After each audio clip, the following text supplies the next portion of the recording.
तो जो लोग भी येडा की नई प्लॉट स्कीम का बेसब्री से इंतजार कर रहे हैं, उनके लिए ये खबर है। चारों तरफ कंफ्यूजन ही कंफ्यूजन है ना? कोई कह रहा है स्कीम आ गई, कोई कह रहा है आने वाली है। तो भाई सच क्या है? चलिए आज इसी कंफ्यूजन को दूर करते हैं और देखते हैं कि असल में चल क्या रहा है। और यही सवाल मुझे पता है हर किसी के दिमाग में घूम रहा है। हर तरफ बस अफवाहें ही हैं। कोई कह रहा है स्कीम लॉन्च हो गई, कोई कह रहा है बस होने ही वाली है। तो आखिर सच्चाई क्या है? चलो पता लगाते हैं। तो चलिए सबसे पहले सबसे जरूरी बात एकदम साफ कर लेते हैं। बहुत सारे फेक वीडियो और झूठी खबरें चल रही हैं, लेकिन ऑफिशियल सच ये है कि स्कीम अभी होल्ड पर है। जी हाँ, यमुना अथॉरिटी इसे अभी लॉन्च नहीं कर रही है। लेकिन सवाल ये उठता है कि इतनी बड़ी, इतनी अवेटेड स्कीम आखिर अचानक रुक क्यों गई? इसकी वजह है पावरफुल रेगुलेटर रेरा, यानी कि रियल एस्टेट रेगुलेटरी अथॉरिटी। आइए समझते हैं कि असल में ऐसा क्या हुआ जिसने इस पूरी स्कीम पर ही ब्रेक लगा दिया। तो हुआ यह है कि पूरा मामला जमीन के रजिस्ट्रेशन में एक टेक्निकल इश्यू पर आकर अटक गया है। रेरा ने एक बहुत ही स्पेसिफिक पॉइंट उठाया और बस पूरी स्कीम रुक गई। कह सकते हैं कि एक छोटी सी चूक के बहुत बड़े नतीजे निकले हैं। अब ये बहुत दिलचस्प है कि ये सब हुआ कैसे। देखिए, कहानी कुछ यूं है। यमुना अथॉरिटी ने किसानों से जमीन तो ले ली, सब एक्वायर कर लिया, लेकिन एक बहुत जरूरी काम करना वो भूल गए, उस जमीन को अपने नाम पर रजिस्टर करवाना। और जब ये स्कीम का प्रपोजल रेरा के पास पहुंचा अप्रूवल के लिए, तो उन्होंने सीधा यही पॉइंट पकड़ लिया। उनका कहना बिल्कुल साफ था, भाई जब तक जमीन लीगली अथॉरिटी के नाम पर नहीं है, तब तक आप स्कीम कैसे लॉन्च कर सकते हैं? बात तो सही है। तो इस एक एडमिनिस्ट्रेटिव डिले की वजह से एक बहुत बड़ी अपॉर्चुनिटी फिलहाल अटक गई है। चलिए अब जरा देखते हैं कि इस स्कीम में था क्या, मतलब निवेशक आखिर मिस क्या कर रहे हैं। 973 प्लॉट्स, ये सिर्फ एक नंबर नहीं है। सोचिए, ये 973 परिवार, 973 निवेशक और उनके सपने हैं जो अब इंतजार में हैं। इससे पता चलता है कि स्कीम का स्केल कितना बड़ा था और कितने लोग इसका इंतजार कर रहे थे। और ये रही प्लॉट्स की पूरी डिटेल। देखिए, सबसे ज्यादा प्लॉट्स कौन से हैं? 476 प्लॉट्स 162 स्क्वायर मीटर के और 481 प्लॉट्स 200 स्क्वायर मीटर के।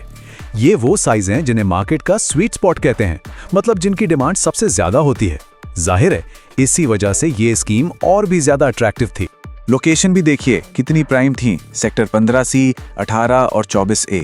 और रेट, उम्मीद थी कि ये 35,000 रुपए पर स्क्वायर मीटर के सर्कल रेट पर आएगी, जो रीसेल मार्केट के मुकाबले तो बहुत सस्ता है। ऊपर से अप्लाई करने के लिए सिर्फ 10% EMD देना था, यानी कि बहुत सारे लोगों की पहुंच में थी इसकी। तो अब जब पता चल गया है कि इस स्कीम में देरी है, तो हर इन्वेस्टर के मन में एक ही सवाल है, क्या करें? इंतजार करें या फिर आगे बढ़े और मार्केट में दूसरी अपॉर्चुनिटीज देखें? देखिए, यहाँ दो रास्ते हैं। एक तरफ अगर बजट थोड़ा टाइट है तो स्कीम का इंतजार करना समझदारी हो सकती है, क्योंकि सरकारी स्कीमें भाई वो हमेशा रीसेल मार्केट से सस्ती ही होती हैं। लेकिन दूसरी तरफ जो लोग थोड़ा ज्यादा खर्च कर सकते हैं, उनके लिए शायद रीसेल में प्रॉपर्टी लेना ज्यादा सही रहेगा। क्यों? क्योंकि वो इस पूरी अनसर्टेनिटी से बच जाते हैं और जो प्रॉपर्टी पसंद है वो तुरंत मिल जाती है। तो ठीक है, मान लीजिए इंतजार नहीं करना है, तो फिर अगला कदम क्या हो? चलिए अब फोकस करते हैं इस एरिया के दो सबसे बड़े रियल एस्टेट मार्केट्स पर, ग्रेटर नोएडा और यमुना एक्सप्रेसवे। यहाँ क्या रणनीति होनी चाहिए? ग्रेटर नोएडा की ग्रोथ स्टोरी कमाल की है। जरा सोचिए, एक 200 मीटर का प्लॉट जो 2020 में करीब 5.5 लाख का था, आज उसकी कीमत 3 करोड़ 30 लाख से भी ज्यादा है। ये सिर्फ ग्रोथ नहीं है, ये तो पैसों का विस्फोट है। सच में 550% से भी ज्यादा। जी हाँ, बिल्कुल सही सुना। सिर्फ 5 सालों में ग्रेटर नोएडा के कुछ प्राइम सेक्टर्स में प्रॉपर्टी के रेट्स 550% से भी ऊपर गए हैं। ये नंबर ही अपने आप में इस एरिया की इन्वेस्टमेंट पोटेंशियल की पूरी कहानी कह देता है। तो ग्रेटर नोएडा इतना स्ट्रॉन्ग ऑप्शन क्यों है? क्योंकि ये सिर्फ एक इन्वेस्टमेंट नहीं है, ये एक लाइफस्टाइल है।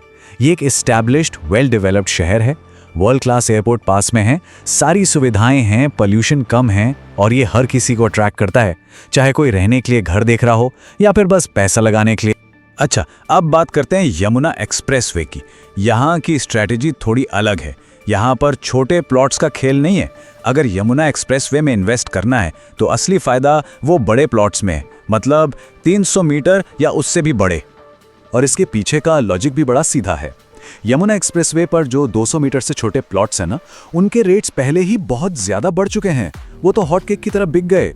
तो अब अगर कोई शॉर्ट टर्म में अच्छा रिटर्न देख रहा है तो उसे इन छोटे प्लॉट से बचना चाहिए, क्योंकि यहाँ ग्रोथ का मार्जिन अब कम हो गया है। चलिए अब थोड़ा जूम आउट करते हैं।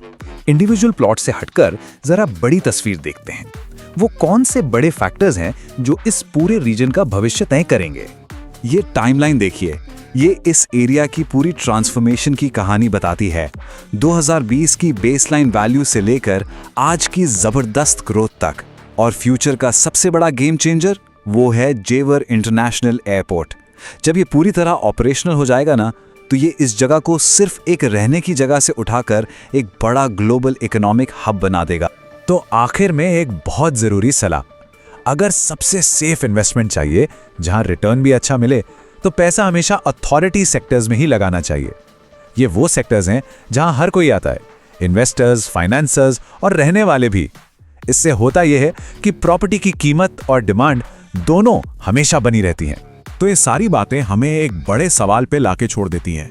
जेवर एयरपोर्ट और बाकी सारे डेवलपमेंट के साथ ये पूरा इलाका पूरी तरह बदलने वाला है।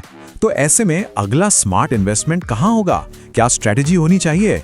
यही वो सवाल है जिसके बारे में हर इन्वेस्टर को आज सोचना चाहिए।